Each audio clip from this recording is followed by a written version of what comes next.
So we know what the experiential learning cycle is and the benefits of experiential learning. But how are you as an educator able to apply the theory and create your own experiential learning activity for your class? This guide will walk you through the steps for creating powerful experiential learning experiences using Kolb's learning cycle as a framework. You'll focus on a structured approach that empowers both you and your students. First, identify where experiential learning will make the biggest difference. I feel that there are two main areas to look at. First, look for topics students struggle with and find hard to grasp, difficult to remember, or very dry or theoretical. Second, look for topics that already have practical component and enhance these activities using experiential learning theory. Sometimes there are opportunities to link to other subjects, which could be very powerful learning experience for students. However, this should not be your first step, and not every experiential learning activity lends itself to linked subjects.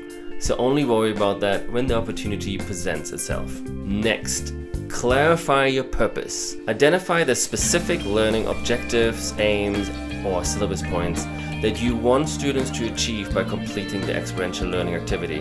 What do you want them to understand? And what skills do you want them to develop? This is key, particularly for higher grade levels in content-heavy courses.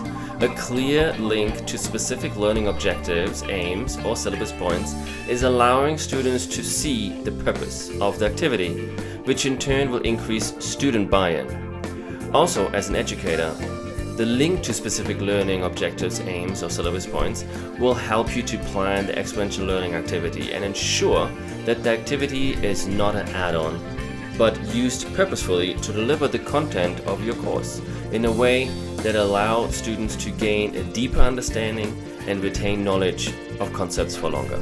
Now, create your plan. If you're an IB educator, and even if you're not, I suggest to start by developing your transfer goal of the topic or unit that you have selected. Include the following in your transfer goal. Link a specific learning objective, aims, and syllabus points, as well as approaches to learning skills. Include an overarching concept and a real-world scenario.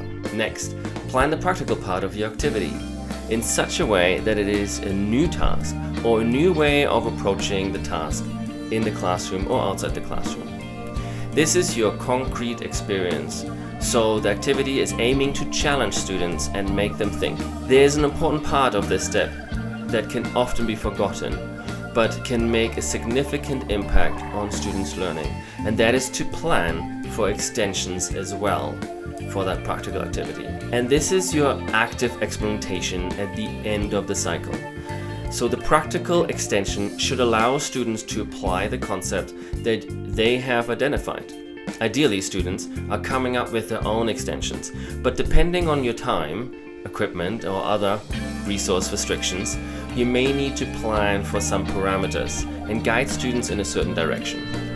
This is why it is important to plan for possible extensions ahead of time. Facilitate the learning experience, guiding and supporting students while still giving them space for their own exploration. The teacher becomes a facilitator, a cheerleader, and a resource. This involves briefing students on the inquiry question, transfer goal, and purpose, facilitating their concrete experience, encouraging inquiry, and offering guidance. Supporting reflective observation, helping students to record, analyze, effectively reflect. Guiding the students to determine concepts in abstract conceptualization. And allowing students to test their concepts in a new real-world situation in active experimentation. It is important that teachers monitor students' understanding of the concepts, particularly during the abstract conceptualization, and prompt students in the right direction, so that all students will have identified all the concepts that the activity aimed to investigate, and all students have met the same learning objectives.